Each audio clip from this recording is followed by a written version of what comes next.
Eu estava dizendo, pessoal, Pessoal, tudo bem? Tudo tranquilo? Tudo em paz? Coisa boa. É o seguinte, eu comecei a gravar essa aula agora, porque antes eu estava falando pelo celular, então ia ficar muito complicado. Então, eu começando a gravar aqui, falei algumas coisas sobre a escravidão, sobre a abolição da escravidão, as consequências da abolição da escravidão tardia no Brasil. Eu estava contando uma história, que era o seguinte: existia um argentino, um cronista argentino, que ele estava ali no Rio de Janeiro, em 1923, e ele ficou estupefato ao saber que a abolição da escravidão no Brasil tinha acontecido em 1888, que grande parte dos senhores e das senhoras negras que estavam passando ali no centro do Rio de Janeiro, ali naquele exato momento em que ele estava ali no centro, tinha sido escravo. E aí ele percebeu que, na verdade, grande parte daquela população, isso eu estou falando de 1923, há menos de 100 anos atrás.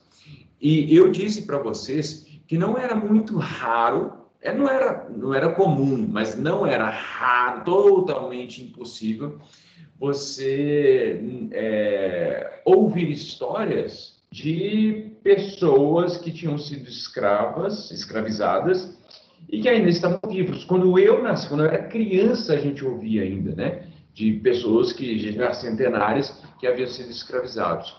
E assim, por um tempo, a gente sempre ouvia, né? Porque fulano é filho de escravizado, fulano é neto de escravizado. Hoje é mais comum a gente encontrar bisneto, tataraneto, mas enfim, temos pessoas, tanto da minha geração quanto da geração de vocês, que tem ascendência. Olha o caminhão aqui, Matheus, passando.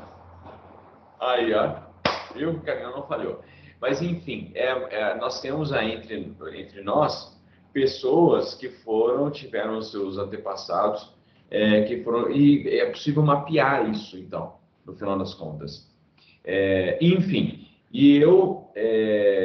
portanto, a gente tem as marcas da abolição da escravidão tardia no Brasil.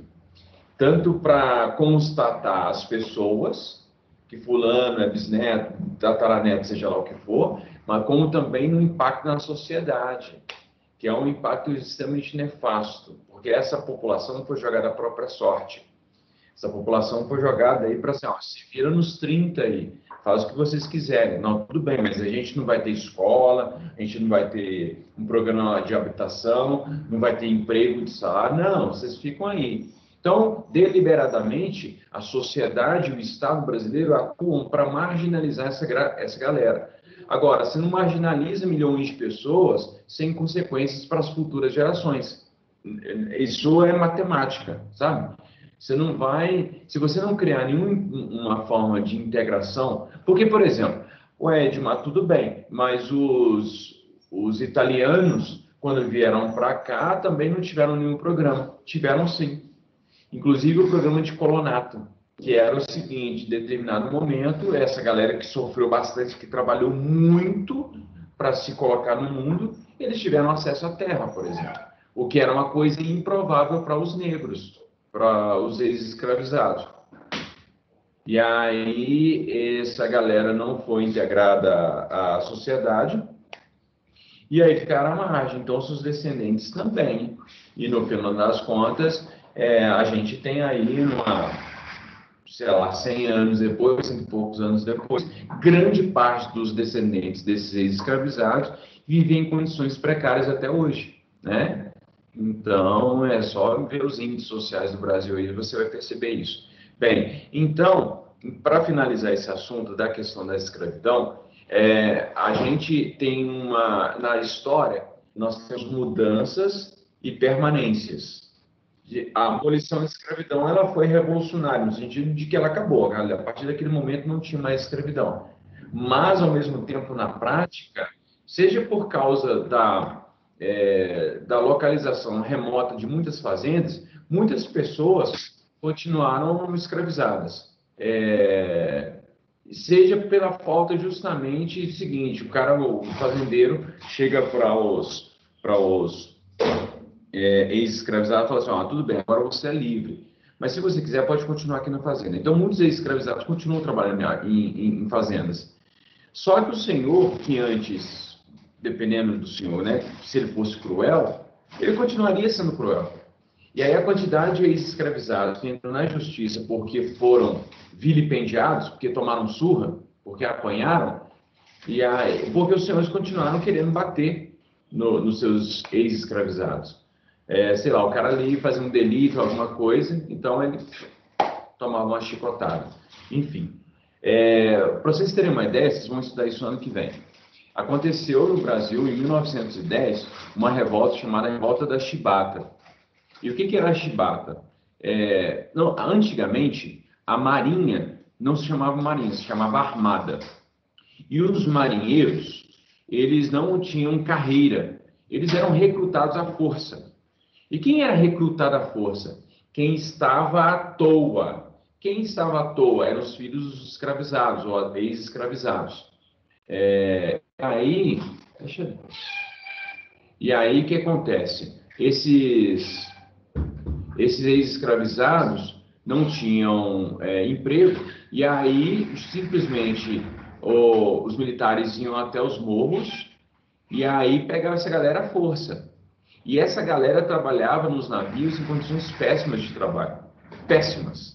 Primeiro que os salários eram muito baixos, segundo que a comida era péssima, muito ruim mesmo. E essa galera ficava viajando um tempão assim. E quando alguém cometia algum delito, eles apanhavam. Então tinha chicotada. Então os oficiais da Armada eram pessoas de carreira, geralmente de famílias ricas, eram brancos, e grande parte dos marinheiros que faziam um serviço mais pesado eram negros. E aí, em 1910, por conta de várias coisas, a galera a galera se rebela, mata um dos oficiais. E aí, inclusive, eles conseguem pegar o navio, eles conseguem pilotar o navio. Pilotar, nem sei como é, eles conseguem dirigir, eles conseguem conduzir o navio. Porque eles sabiam, inclusive, nesse momento, o Brasil tinha acabado de adquirir encouraçados, que são navios gigantescos. E aí os caras conseguem pegar os navios e conseguem fazer manobras surpreendentes. Quem estava do continente vendo os navios na Baía de Guanabara, eles ficaram surpreendidos com a capacidade e habilidade dos marinheiros, que eram 99% ex-escravos ou filhos de escravos. E aí, de escravizados, né? E aí a galera se rebelou e com isso a chibata chegou ao fim. Então, assim, a revolta da chibata, em 1910, ela ainda teve que acontecer para acabar com o resquício da escravidão no Brasil, que era o hábito de ficar batendo no outro ser humano. E a chibata, ela sempre representou uma forma de imposição da ordem. Então, tipo assim, para que a pessoa fosse conduzida à ordem, era necessário apanhar para que aprendesse uma lição, para que aprendesse e se adequasse à sociedade. Bem, isso não era só em relação aos negros, em relação aos escravizados, mas se criou uma tradição, pelo menos aqui no Brasil, de se bater, seja em outras pessoas. Por exemplo, as pessoas apanhavam na cadeia, apanhavam muito, né? Então, por exemplo, até hoje, a polícia, que é a polícia militar, né? Que é o braço armado do Estado, a polícia ela atua principalmente em lugares periféricos, ele chega, bate como uma forma de imposição da lei, né? Então, a gente criou e naturalizou isso. Edmar, tem que bater mesmo. É tão natural que a gente, inclusive, tem dificuldade para ver outras opções. Então, a polícia chega, por exemplo, se ela chega num condomínio, onde há predominantemente branco, ela atua de forma dentro da Constituição. Então, ela aborda, né, enfim, né? Se a pessoa está presa, anuncia a prisão. Se resistir, então aí a polícia tem a prerrogativa do uso da força, né? Mas se não resistir, então a pessoa é conduzida normalmente. Agora, por exemplo, em alguns lugares, mesmo que a pessoa não resista, ela apanha, enfim. Bem, então isso é um resquício que a gente tem até hoje. Outro resquício, por exemplo, é a pedagogia da porrada mesmo, a pedagogia do chicote. E aí muita gente acredita que a surra, que bater, chicotear, enfim, nas crianças, por exemplo, é uma forma de educar as crianças. Então, é um resquício que nós temos de relacionar educação com violência física. Até, por exemplo, quando eu era criança, a professora do jardim, ela puxava a orelha, né? Se tivesse, por exemplo, cochichando com um coleguinha, ela puxava a orelha. Por exemplo, quando eu estava no terceiro ano, antigamente era a terceira série, né? Na terceira série, tinha uma professora que ela batia no aluno. Isso dentro da minha sala, assim, todo mundo era quietinho, mas tinha uma professora que batia eu não esqueço, inclusive, o nome do menino, chamava Rômulo. Ele era o único que conversava, mas comparado aos dias de hoje, ele seria um santinho, na verdade. Mas naquela época todo mundo ficava quietinho, e aí a professora um dia, eu não esqueça dessa cena, a professora pegando a cabeça do menino, batendo assim na parede. Enfim, e essa professora, ela aposentou tem pouco tempo, na verdade. Então, ela cometia violência. Não sei se ela foi denunciada alguma vez na vida, mas é um resquício, inclusive, de associar a educação com violência física, que vem dos tempos da escravidão. Então, desnaturalizar isso é um desafio muito grande para a nossa sociedade, porque muito possivelmente há um entendimento de que um tapinho, uma chineladazinha não faz mal para ninguém. Então, isso é um resquício. Bem, então tá bom. Então, falamos da escravidão e como foi lento e gradual o processo de abolição da escravidão e como que a abolição da escravidão tardia trouxe diversas consequências nefastas para o Brasil. E se a gente não atacar essas consequências nefastas, como sociedade, a gente nunca vai conseguir se desenvolver. Porque se grande parte da população sofre os resquícios negativos da escravidão, como é que a gente vai desenvolver como sociedade?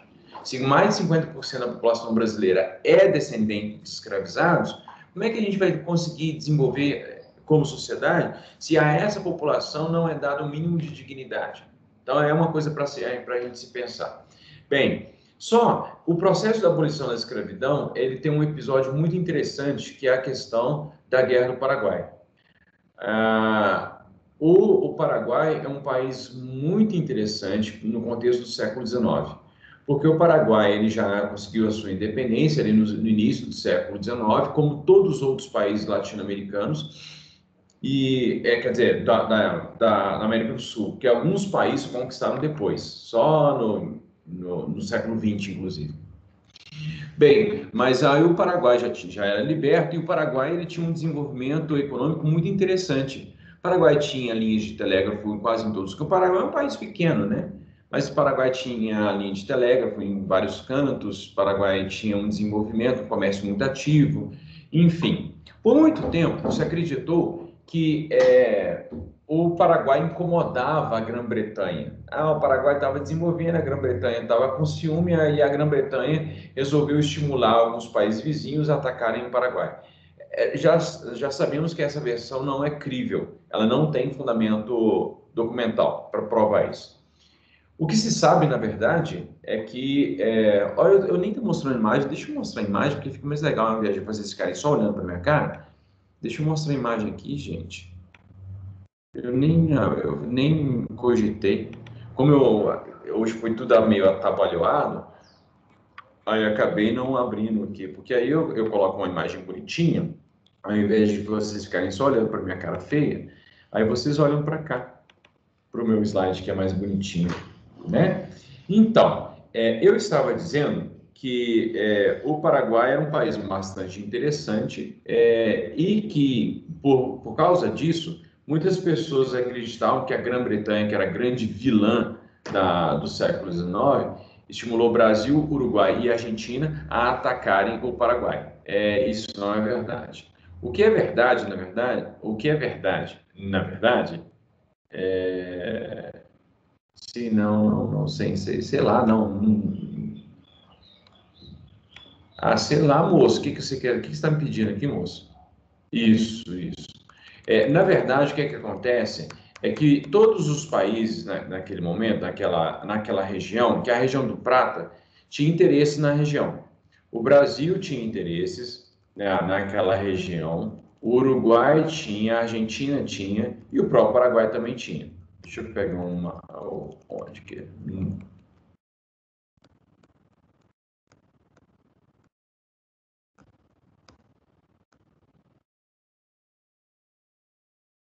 Deixa eu mostrar aqui. Isso. Bem, essa imagem é belíssima, né, cara? Esse desenho é espetacular. O que acontece basicamente é o seguinte: o Paraguai não tem acesso ao mar. O Paraguai, então, para transportar suas mercadorias, ele tinha que passar ali pelo Rio Paraná, Rio Paraguai, Rio Prata. E aí ele tem que passar pelo rio. Inclusive, é muito interessante que o Brasil também precisa desse rio para levar mercadorias para a região onde hoje é o Mato Grosso. Então, o Brasil tinha interesses ali na região, o Paraguai tinha interesse na região, a Argentina tinha muito interesse em anexar o Uruguai para o seu lado, e o Uruguai também tinha boas relações com o Paraguai. Na verdade, porque como o Paraguai precisava passar com seus navios ali perto onde é o Uruguai, em Montevidéu, então o Paraguai se aproximou bastante do Uruguai. Só que o Brasil, você sabe muito bem que o Uruguai pertenceu ao Brasil por um tempo, um período muito curto assim no século XIX, um período maior lá no período colonial, mas ali no século XIX um período curto e foi muito conturbado, porque os uruguaios, os hispano-americanos que moravam ali na região não se reconheciam como brasileiros, não queriam fazer parte do Brasil, até que o Uruguai consegue a sua independência em 1828. Agora, dada a presença constante de brasileiros no Uruguai, o Brasil, Dom Pedro II, interveio bastante na política interna do Uruguai. Por um tempo depois da independência, quem comandou o Uruguai eram políticos favoráveis e próximos ao Paraguai, que facilitavam o comércio paraguaio. Os navios passavam ali, os uruguaios, ei, Paraguai, beleza, beleza. Então eles estavam together and shallow now. Bem, acontece que o Brasil não, ele também queria que seus interesses fossem atendidos ali no Uruguai. Mas quais eram os interesses do Brasil? Bem, o Brasil passava navios ali também na região e, além disso, muitos brasileiros tinham muitas fazendas ali. Havia muito brasileiro ali no Uruguai. E aí, no final das contas, então, o Brasil se interessou em interferir nos assuntos internos do Uruguai. Até que, em determinado momento, tem umas eleições, e aí o partido mais próximo ao Brasil vence. E aí, esse partido que era mais favorável ao Brasil, ele é contrário aos negócios que o Uruguai fazia com o Paraguai. Então, o Uruguai, por meio da intervenção do Brasil, passa a dificultar a vida do Paraguai. E aí, o que o Paraguai faz? Essa porcaria desse Brasil está me afrontando, então beleza, não tem problema não, vou invadir. Então o Paraguai invade o Brasil. Mas perceba o seguinte, o jogo de interesses. É um jogo de interesses a todo tempo. O Paraguai não só invade o Brasil, como também invade a Argentina, porque o Paraguai também estava de olho em territórios argentinos. Por muito tempo, as pessoas passaram a narrativa de que o Solano Lopes, que era o cara que governava o Paraguai, que era um ditador malvado, bicho papão, feio, bobo, cara de melão, esse Solano Lopes que tinha causado a Guerra do Paraguai. E que o Brasil entrou na Guerra do Paraguai para libertar o Paraguai das mazelas causadas por Solano Lopes. Isso tudo é uma bobagem. Solano Lopes lá era um querido pela população paraguaia e, na verdade, o Brasil criou essa narrativa para justificar o massacre que foi a Guerra do Paraguai. A Guerra do Paraguai se iniciou ali no final de 1864 e aí o Brasil deslocou tropas, né, para a região do Rio Grande do Sul e ali o Brasil fez uma ofensiva assim feroz contra os paraguaios. Durante 2 anos mais ou menos, as batalhas foram sangrentas. Uma delas foi a Batalha do Riachuelo, né? Que é uma batalha marítima. E, enfim, o Brasil tinha o maior contingente dentro dos países que entraram em guerra, o Brasil tinha o maior continente. Basicamente, assim, foi brasileiros contra os paraguaios.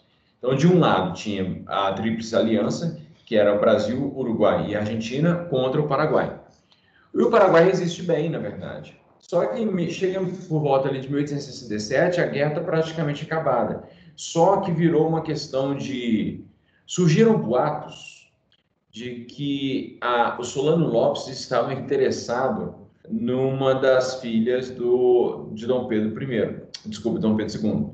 Ele queria se casar.